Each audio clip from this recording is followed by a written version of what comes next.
ఘోషించే పరిస్థితి వచ్చింది. అలాంటి విశాఖపట్నమే కాకుండా ఉత్తరాంధ్రనే కాకుండా రాష్ట్రం నలుమూలల నుంచి వచ్చారు. యువగళం ఒక పక్క, ఇంకో పక్క ఎన్నికల యుద్ధ బేరీకి మోగించడానికి వచ్చినటువంటి సైనికులందరికీ పేరు పేరున మనస్ఫూర్తిగా నమస్కారాలు. అదే మాదిరిగా మీడియా ప్రతినిధులు కూడా నమస్కారాలు. ప్రత్యేకంగా యువగళం వాలంటీర్స్ కి మనస్ఫూర్తిగా నా అభినందనలు. ఈరోజు ఇంతమంది నాయకులందరూ మాట్లాడారు. నేనేం మాట్లాడాలో అన్ని విషయాలు కవర్ అయినాయి. ఒక పక్క మనసు విప్పి జనసేన అధినేత పవన్ కళ్యాణ్ గారు చాలా స్పష్టంగా చెప్పారు. గతంలో ఏ విధంగా రాష్ట్రం కోసం సహకరించింది, ఈ రోజు మళ్లీ ఏమి ఆకాంక్షించి తెలుగుదేశం జనసేన పొత్తు పెట్టుకుంటుందో చాలా స్పష్టంగా వారు చెప్పడం జరిగింది. ఇంకో పక్క లోకేష్ కూడా 226 రోజులు రాష్ట్రం మొత్తం తిరిగి ప్రజల సమస్యల్ని అర్థం చేసుకుని అధ్యయనం చేసి చాలా క్లుప్తంగా వారి అనుభవాలు కూడా చెప్పారు. మీరు ఒకే ఒక విషయం మీరు గుర్తుపెట్టుకోవాలి. భారతదేశంలో పాదయాత్ర చేయడం ఎప్పుడు కొత్త కాదు. నేను పాదయాత్ర చేశాను, బస్సు యాత్ర చేశాను. ప్రజా చైతన్యాన్ని తేవడానికి మొట్టమొదటిసారిగా నందమూరి తారక రామారావు గారు చైతన్య యాత్ర చేశారు. అక్కడి నుంచి ఎన్నో యాత్రలు వచ్చాయి. 45 ఏళ్లు సుదీర్ఘ రాజకీయ జీవితంలో చూశాను. ఎప్పుడు పాదయాత్ర పైన దండయాత్ర చేసే సందర్భం ఎప్పుడూ లేదు. అది మొట్టమొదటిసారిగా ఈ సైకో జగన్మోహన్ రెడ్డి పరిపాలనలో చూశాను. ఎవరైనా పాదయాత్ర చేసి ఒక సమస్య పైన పాదయాత్ర చేసినప్పుడు, ఒక పవిత్రమైన భావంతో చేసినప్పుడు చేతనైతే సహకరించాలి, చేత కాకపోతే ఇంట్లో పడుకోవాలి. కానీ పోలీసులు అడ్డం పెట్టుకుని ఎన్ని ఇబ్బందులు పెట్టారో కడాన నా ఎవరైతే యువగళం వాలంటీర్లు జైలుకు పోయి వచ్చారంటే, అటెంప్ట్ మర్డర్ కేసు పెట్టారంటే తమ్ముళ్ళు భయపడద్దండి. మీ కష్టాలు నేను చూసా. తప్పకుండా వడ్డీతో సహా తిరిగి అప్పజెప్పే బాధ్యత తెలుగుదేశం పార్టీ తీసుకుంటుందని చెప్పి కూడా నేను మీకు తెలియజేస్తున్నా.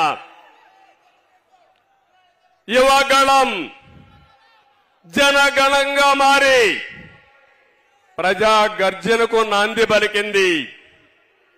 నేను ఈరోజు మనస్ఫూర్తిగా ప్రజలందరినీ అభినందిస్తున్నాను.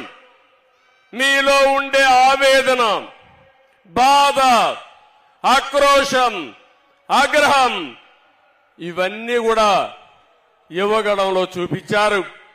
రోజు రోజుకి ఉద్యమంగా ముందుకెళ్లింది.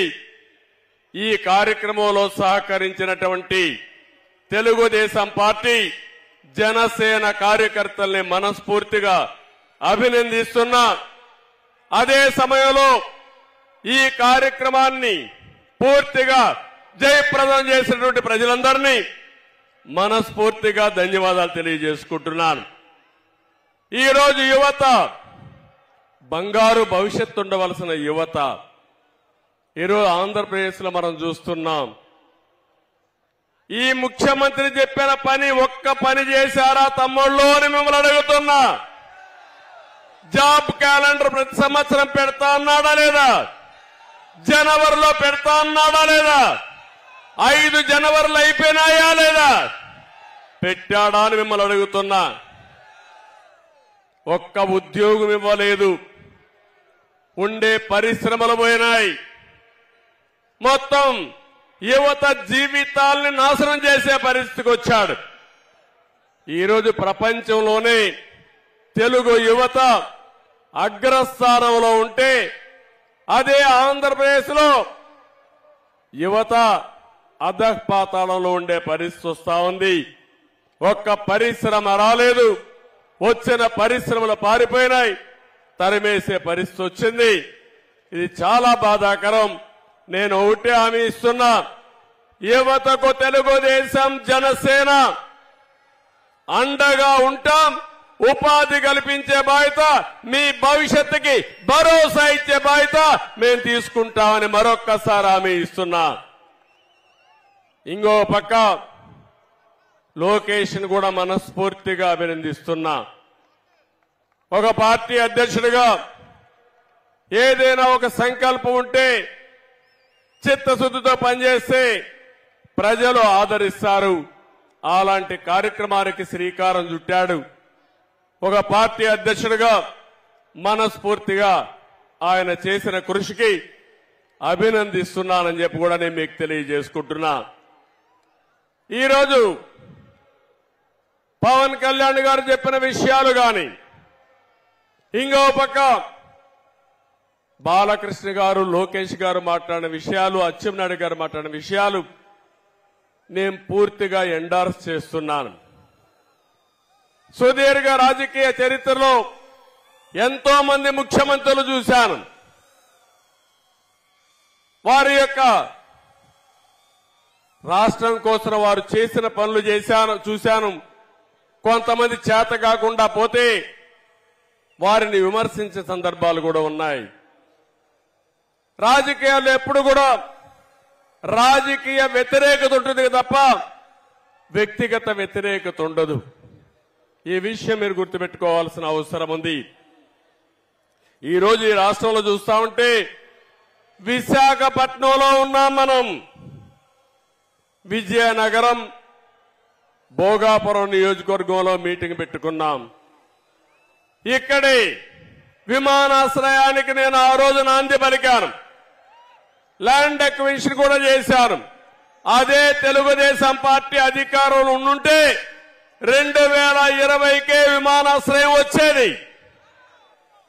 ఇప్పటికి కూడా రాలా.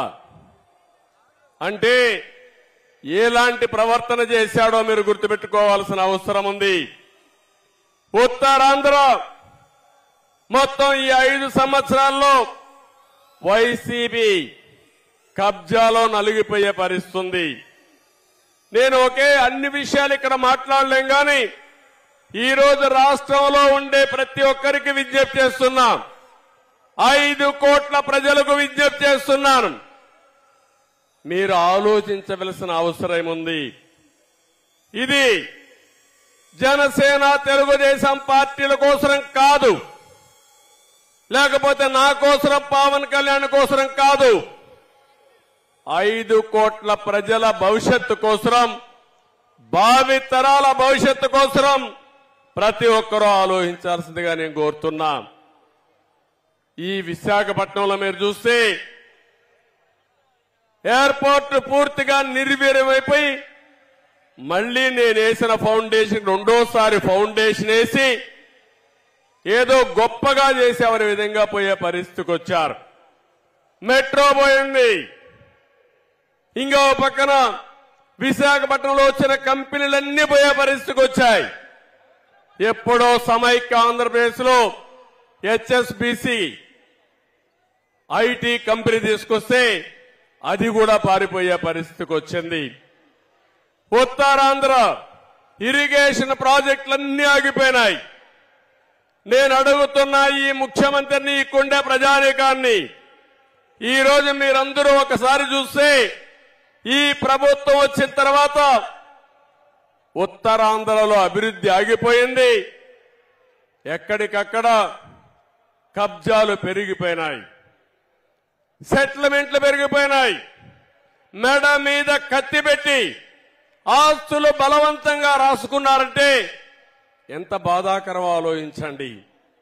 నా జీవితంలో చాలా సంవత్సరాల రాజకీయాలు చూశాను కానీ ఎప్పుడు కూడా సమైక్య ఆంధ్రప్రదేశ్లో కూడా ఇంత అరాచకాలు జరగలేదు. అలాంటి అరాచకాలు ఈ విశాఖపట్నంలో జరిగాయి. ఒకప్పుడు విశాఖపట్నం ఆర్థిక రాజధాని, ఈరోజు ఈ విశాఖపట్నం గంజాయి రాజధానిగా మారిపోయిందంటే ఏమనాలో మనమే ఆలోచించుకోవాల్సిన అవసరం ఉంది. ఒక బాధాకరమైన సంఘటన. విశాఖ అంటే ఎప్పుడూ నాకు అత్యంత ప్రీతి ప్రాంతమైన నగరం, ప్రాంతం.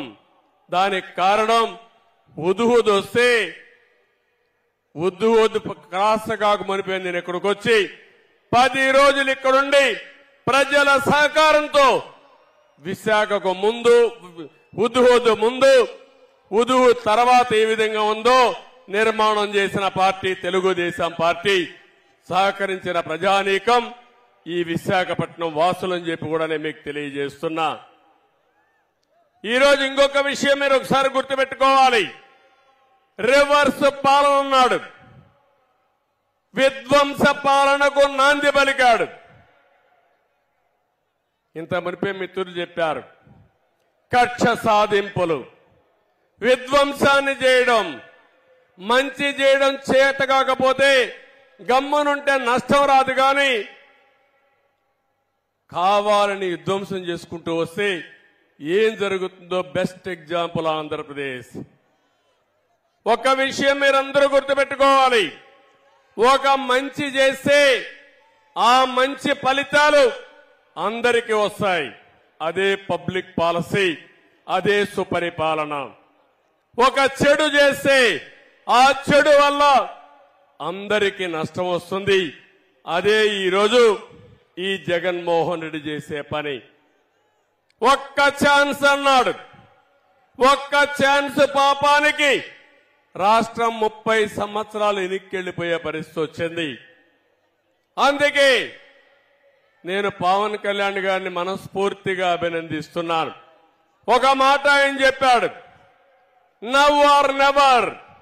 ఇప్పుడు గాని మనందరం కలవకపోతే, వైసీపీ వ్యతిరేక ఓటు చీలకుండా కాపాడుకోకపోతే ఈ రాష్ట్రాన్ని కాపాడలేమని బేషరతుగా ముందుకొచ్చిన వ్యక్తి పవన్ కళ్యాణ్ గారు. దానికి మనస్ఫూర్తిగా అభినందిస్తున్నానని చెప్పి మీకు తెలియజేస్తున్నా. ఇంకొక మాట కూడా చెప్పాడు, వైసీపీ విముక్త ఆంధ్రప్రదేశ్ గా ఆంధ్రప్రదేశ్ ఉండాలని కోరాడు. రాజకీయాల్లో పార్టీలు పెట్టే స్వేచ్ఛ ఎవరికైనా ఉంది, తప్పు లేదు, ప్రజలు ఎంపిక చేసుకుంటారు. కానీ రాష్ట్రాన్ని సర్వనాశనం చేసే హక్కు మాత్రం ఎవ్వరికీ లేదు. మేమంతా 5 సంవత్సరాలు మీరు ఓట్లేశారు. ఈ రాష్ట్రానికి ఒక ట్రస్టీగా ఉండమన్నారు, చేతనైతే మంచి చేయమన్నారు. చేత కాకపోతే పరిపాలనని దింపేసరికి మీరు సిద్ధంగా ఉన్నారు. కానీ ఈ 5 సంవత్సరాల్లో మీరు ఒక్కసారి చూస్తే 1, 2 కాదు, ఆ రోజు హైదరాబాద్